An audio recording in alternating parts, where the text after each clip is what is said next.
এই শ্বাসকষ্টটাই আর কি, তাছাড়া এমনিতেই আসসালামু আলাইকুম সুপ্রিয় খামারি ভাইরা, যারা আমাদের প্রাণী সেবা কেন্দ্রের আশেপাশে আছেন তাদের জন্য আমাদের নিয়মিত সেবা চলমান।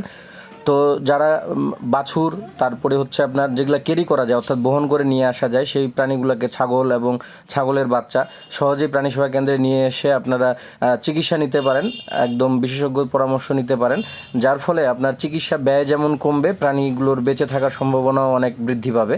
তো এই খামারি এসেছিল, তার লাম্পি সমস্যা ছিল, কিন্তু ওষুধ খাওয়াতে গিয়ে শ্বাসনালীতে চলে যায়। তো ওষুধ খাওয়ানোর পরে যেহেতু শ্বাসনালীতে যায়, অ্যাসপিরেশন নিউমোনিয়া হয় এবং সেই কমপ্লেনটা নিয়ে এনে এখানে এসেছিল।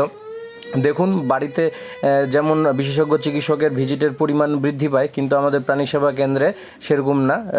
ন্যূনতম মূল্যে আমরা সেবা প্রদান করে থাকি এবং এটা আপনাদের জন্য ভালো। এই সেবাটা আপনারা গ্রহণ করবেন। বিশেষ করে ছাগল এবং ছাগলের বাচ্চা, এগুলো অনেকেরই অনেক ছাগলের বাচ্চা মারা যাচ্ছে অপচিকিৎসা বা বিনা চিকিৎসায়।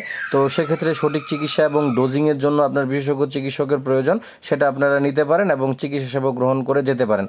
আর আসার আগে অবশ্যই আপনারা কনফার্ম হয়ে নেবেন যে আমাদের বিশেষজ্ঞ চিকিৎসক প্রাণী সেবা কেন্দ্রে আছে কি না। আর সাধারণত আমরা সকাল 10টা পর্যন্ত এবং বিকাল 5টা থেকে রাত 9টা পর্যন্ত প্রাণী সেবা কেন্দ্রে সেবা প্রদান করি। বাকি সময় আমরা ফিল্ডে সেবা প্রদান করে থাকি।